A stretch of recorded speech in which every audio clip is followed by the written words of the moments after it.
Huge news coming down this afternoon. Jamie Newman opting out at Georgia. This is on the heels of Jamar Chase and Tyler Shelvin opting out at LSU. Well, now it's Georgia's turn to catch the wrong end of this spotlight. It's obviously a big impact. So let's break it down, take our time from a number of directions here. The first thing is pretty much everyone who had predicted Georgia to win the SEC East had done so with the idea in their mind that not only was Jamie Newman going to successfully transfer in and give good production for Georgia, coming from Wake Forest to Athens, but also he was probably the best fit possible on that roster with Todd Monken's new offense that they have brought in and are in the process of installing at Georgia. So that's not to certainly say that now Georgia couldn't still win the SEC East. Still got a very talented roster there, but quarterback's the most important position in the sport for a reason.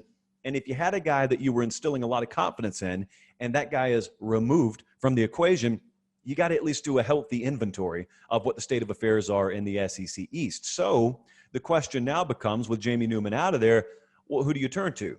And that's where I go back a few months. And I remember, who was it? Oh, it was JT Daniels. That's who it was, who was transferring in from USC. And on Late Kick, if you'll remember, we did a segment where I showed you the Late Kick inbox and my Twitter DMs and a number of, I don't know if they were Georgia fans. They said they were Georgia fans, but I know a number of people were suggesting that once you have a quarterback, and Jamie Newman at that time was thought to be the quarterback, why are we taking another one? That could only upset things. That could only bring the wrong kind of dynamic into the quarterback room. And listen, I'm not sitting here claiming I know the full motivation between why Jamie Newman opted out. Maybe he opted out because he didn't like the competition. I highly doubt that.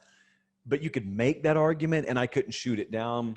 Chances are far greater he opted out for some other reason. But the bottom line is, guess what you got now?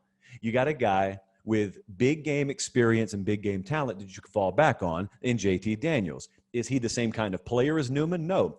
Is he as ready to play as Newman? Still maybe not. And the third part of that is he's not physically cleared for competition yet. We think he will be, but he's currently not. So JT Daniels is a guy that still gives you a lot of hope because in terms of talent and upside, if you're a Georgia fan, you could probably look at him and say, all right, if this guy's 100%, he can play as well as anyone in the SEC East. And I wouldn't disagree with you. All capitalized if he is. I wouldn't disagree with you. But elsewhere on this roster now, Dewan Mathis is a fan favorite up there. He's overcome a lot of stuff from an injury standpoint. He doesn't have meaningful action there.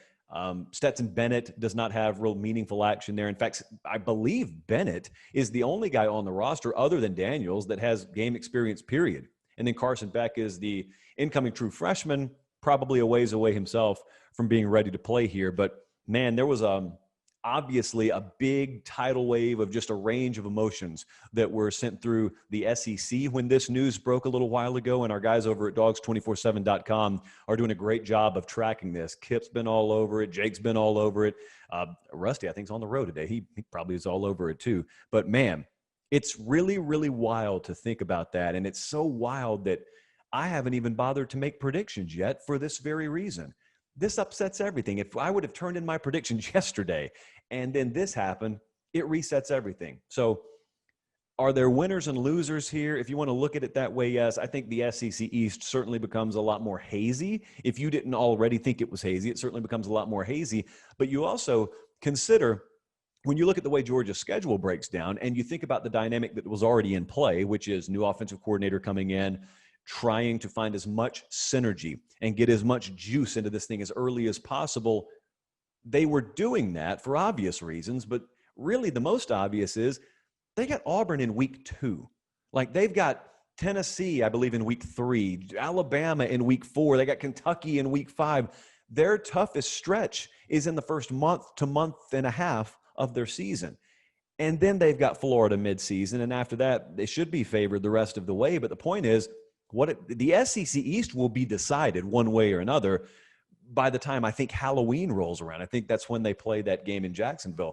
And right now, if you were to look me in the eye and tell me, I got a pretty good idea of what we'll see from Georgia, I wouldn't know. And to be honest with you, I don't think there was a lot of really, really informed opinion out there about what their offense was going to look like early in the year with Jamie Newman. Now, here's what we can't know. What we can't know is how much surprise this took Kirby Smart and that Georgia coaching staff by. I would imagine it's not ideal. I would imagine they didn't expect it, but is it a crowbar to the shins or is it like a flick on the ear? I mean, do they look at this and say, well, they got to say next man up, but do they look at it and confidently say next man up? Or do they look at it and say, man, we were already in a bind. We were already behind the 8 ball. New offense, lose spring, new quarterback here, and we kind of hinged everything on him.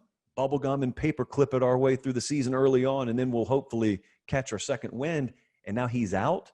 I mean, how much of your early season game planning was really focused on Jamie Newman? We can't know all that. So I'll tell you what will bear answers for us, and that is come September 26th when Georgia plays Arkansas, and then subsequent weeks when they really get into what I think is the meat of their schedule. That's when we'll really find out. But big news here, man. You think about what this does to Florida. You think about what this does to maybe a dark horse contender like Tennessee. Tennessee, again, has Georgia early in the season. What kind of program defining win would it be for Jeremy Pruitt to go in there and confuse JT Daniels and win a game on the road against Georgia?